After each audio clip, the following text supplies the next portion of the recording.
Hello my dear students, welcome करता हूं मैं भारत पंचाली और केमिस्ट्री गुरुजी अगेन आप सबका एक बहुत ही ज़्यादा इंपॉर्टेंट वीडियो में। तो ये वीडियो इंपॉर्टेंट रहने वाली है सीयूईटी स्टूडेंट्स के लिए जो सीयूईटी का एग्जाम देने वाले हैं 2024 के अंदर। और लास्ट के 3 डेज की स्ट्रैटेजी हम लोग डिस्कस करेंगे यार कि आप सिलेबस किस तरह से कंप्लीट करोगे और किस तरह से आपने एग्जाम के लिए फाइनल टच देना होता है ना, लास्ट मिनट टिप्स की हम लोग इस वीडियो में बात करने वाले। यस सर, मैंने पूरे 2 महीने कुछ नहीं पढ़ा है, मैं सिर्फ 3 दिन में आपकी स्ट्रैटेजी देख के बोर्ड क्रैक करके आया था, अब सीयूईटी क्रैक करके आऊंगा।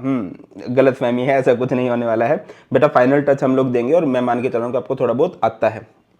तो गिन के मैं 6 टिप्स की बात करूंगा और अगर आप इनको अच्छे से कर लेते हो बेटा, आप जहां पर भी स्टैंड करते हो आप ऑब्जर्व करोगे कि आप में बहुत इंप्रूवमेंट हुई है। एक रिक्वेस्ट मैं आप लोगों से करूंगा कि प्लीज कॉपी पेन लेके बैठिए, है ना। ऐसे वीडियो देख लेते हैं और फिर हमें कोई पॉइंट क्लियर होता है नहीं होता है, वो दिक्कत हो जाती है। तो चलिए सबसे पहले बात करते हैं कि बहुत सारे बच्चे ऐसे होंगे जो बिल्कुल एंड में ही पढ़ रहे होंगे। तो सबसे जरूरी है अपने आप को एनालाइज करना, और ये आप हर एक सब्जेक्ट पे ये रूल अप्लाई कर सकते हो। अपने आप को कैसे एनालाइज करोगे, आप ये देखोगे कि कौन से चैप्टर हैं जो आपके बिल्कुल स्ट्रॉन्ग है ना। जो बोर्ड्स में भी आप लोग बिल्कुल फोड़ के आ गए थे यार कि हाँ इनसे तो कुछ भी पूछ लिया जाए।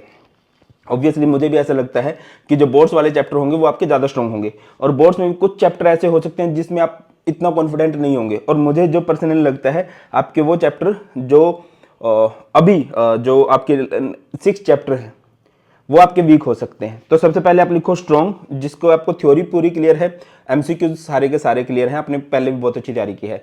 मॉडरेट में कुछ सिलेक्टेड चैप्टर हो सकते हैं आपके कि जिनकी आपको थ्योरी आती है या फिर एमसीक्यू सारे आते हैं, वो हो सकते हैं। और वीक में जो भी आप एक बार लिख लो, ठीक है, लिख लिया, खुद को देख लिया, हाँ यार मैं इतने चैप्टर मेरे पक्के हैं।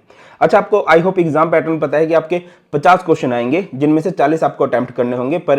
पर क्वेश्चन अगर आप सही करते हो तो +5 होगा और अगर गलत करते हो तो -1 होगा, है ना। ऐसा ही कुछ रहता है, -1 -1.25 इस तरह से रहेगी आपकी नेगेटिव मार्किंग। अब अगले पॉइंट पे आ जाते हैं कि क्या हम ट्रेडिशनल मेथड से पढ़ के टॉप कर सकते हैं। सर ट्रेडिशनल मेथड क्या, कि एनसीईआरटी खोल लूंगा, पूरे डिटेल्ड वन शॉट देखूंगा, आजकल चल भी रहा होगा क्योंकि आपको सारे एग्जाम की तैयारी करनी है। और इवन साइंस वाले स्टूडेंट्स के लिए तो सबसे पहला पेपर केमिस्ट्री का है ना। ट्रेडिशनल मेथड में बुक बाय करूंगा या बुक जो भी है, मैं एनसीईआरटी पूरे डिटेल में पढ़ूंगा, सारे डिटेल में वन शॉट देखूंगा, क्या ऐसा हो सकता है। तो इसका क्लियर आंसर है नो। यस, अगर आपने पिछले 2 महीने अच्छे से तैयारी किया तो आप कर सकते हो, बट अगर आप लास्ट में पढ़ने वाले बच्चे हो और उस तरीके से अगर करने जाओगे तो दिक्कत हो सकती है। तो फिर इसका वे क्या है बेटा जी, मैंने आप लोगों के लिए चैप्टर वाइज 30 मिनट्स की रिवीजन वीडियो बना रखी है, ठीक है।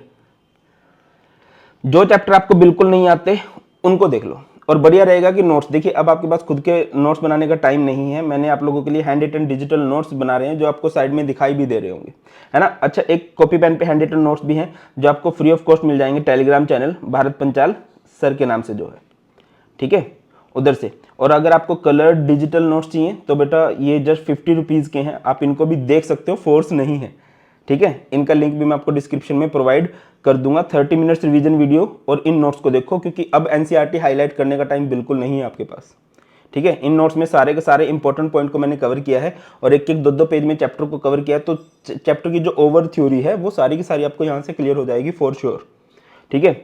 तो आपको इस शॉर्टकट की तरफ जाना है। और अगर आप ये हो कि सर मैं पिछले 2 महीने से पढ़ रहा हूँ, बहुत अच्छी प्रिपरेशन मैं कर चुका हूँ, तो अपनी प्रिपरेशन का लेवल चेक करो बेटा। और मैं बार बार बोलता हूँ कि एनटीए की तरफ से जितने भी कॉम्पिटेटिव एग्जाम होते हैं, इधर वो जेई का एग्जाम है और वो नीट का एग्जाम है या फिर सीयूटी की बात कर लो, बच्चे अपनी प्रिपरेशन को कैसे इंप्रूव करते हैं, बाय गिविंग मॉक टेस्ट। आपने देखा भी होगा आजकल बहुत सारे टीचर मॉक टेस्ट करा रहे हैं, है ना। इससे आप लोगों के इंपॉर्टेंट टॉपिक कवर हो जाते हैं और एग्जाम के आप यूज टू हो जाते हो। तो इसके लिए साइंस के स्टूडेंट्स के लिए 30 मॉक पेपर्स हैं जिसमें फिजिक्स केमिस्ट्री मैथ्स इनको आप मैक्सिमम लगाओ, और इसमें 4 पास्ट ईयर के जो क्वेश्चंस है सीयूटी के वो भी इसके अंदर इंक्लूड कर दिए गए हैं। लिंक आपको इसका भी डिस्क्रिप्शन में मिल जाएगा। अब अगले पॉइंट पे चलते हैं बेटा जी। देखो आपको पता है कि गिन के 50 क्वेश्चन आएंगे जिनमें से 40 आपको अटेम्प्ट करने हैं, 16 चैप्टर हैं। तो क्या 16 चैप्टर के हर एक टॉपिक में से क्वेश्चन बन सकता है? तो ऑब्वियसली इट्स नॉट पॉसिबल। तो आपको यह समझना पड़ेगा कि कौन से टॉपिक इंपॉर्टेंट है जहां से क्वेश्चन बन सकते हैं, आपको उन टॉपिक को समझना पड़ेगा, है ना। और वो इंपॉर्टेंट टॉपिक कौन से हैं भाई, वो इंपॉर्टेंट टॉपिक के लिए मैंने एक वीडियो बना दी है बेटा, और आप मतलब हर एक पॉइंट क्लियर किया। और वो वीडियो कैसे बनाई है मैं आपको बता देता हूं। उस वीडियो में मैंने ये देखा है कि क्लास 12 का सिलेबस जहां जहां पर भी है और एनटीए जहां पर एग्जाम लेता है तो जनरली एमसीक्यू किस में से देता है। पिछले 2 सालों में जो सीयूटी के एग्जाम बने हैं या उससे पहले भी जो एग्जाम बनते थे उसमें सीयूटी कहां से क्वेश्चन देता है ना। तो वो आज ही अपलोड की है बेटा। इसमें क्या है, chapter wise most important topic, मैं ये नहीं कह रहा कि आपको सब नहीं प्रिपेयर करना, आप सब करो, बट वो जरूर करो chapter wise most important topics. ठीक है, उसके बाद आगे बढ़ते हैं नेक्स्ट। अब बात यह है कि सिलेबस वर्सेस एमसीक्यू। देखो, पर्सनल सजेशन मेरा ये है कि अगर आपसे कोई चैप्टर नहीं होता, पॉसिबल है, लाइक मुझे पर्सनली जनरल प्रिंसिपल उतना अच्छा चैप्टर नहीं लगता है। हाँ, ये अलग बात है कि मैंने इसकी छोटी सी 2 पेज के नोट्स बना रखे हैं, 2 पेज, ये एक साइड और ये एक साइड, इतने ही हैं, और आज 30 मिनट रिवीजन वीडियो भी इसकी आ जाएगी। तो उसमें उससे आप लोग सिलेबस करना चाहो तो कर सकते हो, बट आप हर एक चैप्टर के एमसीक्यूज की जरूर प्रैक्टिस करो। एमसीक्यूज की प्रैक्टिस कहाँ से कर सकते हो बेटा जी? आप लोग एग्जाम्पलर का हर एक एमसीक्यू ट्राई करो, एनसीईआरटी एग्जाम्पलर का हर एक MCQ, as well as previous year के जो भी एमसीक्यू बनते हैं सीयूईटी के। वैसे तो मैं ही करवा रहा हूँ आने वाले 3 दिनों में, लाइक आज मैं फिजिकल कराऊंगा, कल मैं इनऑर्गेनिक कराऊंगा, फिर मैं ऑर्गेनिक करवाने वाला हूँ। और जो 14th होगी, क्योंकि 15 को आपका पेपर है, 14th पे आप लोग देखोगे कि एक लगभग 300 एमसीक्यू की या लगभग 200 एमसीक्यूज की आपको एक वीडियो मिल जाएगी। बट बेटा जी अगेन मैं बोलूंगा, आपको खुद से पढ़ना है, ठीक है ना, क्योंकि अब सीयूटी इतना पुराना एग्जाम नहीं है कि हर कोई बहुत डिटेल में भी एनालाइज करके बता दे। बट यस, मैं एक चीज आपको श्योरली बोल सकता हूँ कि पेपर ईजी आएगा। ठीक है, किस बेस पे? नीट का पेपर अभी जो गया है इजी ही रहा है। ठीक है, तो जब नीट का पेपर इजी रहा है, जो कि बहुत नामी पेपर है, तो सीयूईटी तो ऑब्वियसली कॉलेज में एक एंट्रेंस एग्जाम ही तो है, तो उसको तो इजी करना पड़ेगा। बस ये है कि आपको बेसिक बेसिक बातें सारी पता होनी चाहिए। तो आपको हर एक चैप्टर, कोई भी चैप्टर के एमसीक्यू नहीं छोड़ने हैं। क्या पता आपने 1-2 बार वो एमसीक्यू पढ़ा हो, आपको याद हो जाए और वही एग्जाम में सेट हो जाए। बट यस, आपके देखिए 16 चैप्टर में से 10-12 चैप्टर या 13 चैप्टर आपके ऐसे होने चाहिए जिनकी आपको थ्योरी भी आती हो और अच्छे से आती हो, जिनमें से 10 मैं बार बार आपको कह रहा हूं कि सीबीएसई वाले आप लोगों ने कर लेने हैं, 2 आपने लास्ट वाले कर लेने हैं। कौन कौन से? Polymer, chemistry and everyday life, बहुत छोटे से चैप्टर हैं, अगर उनसे एक क्वेश्चन भी फंस गया और वो आपको आता है, वो बहुत अच्छा हो जाएगा।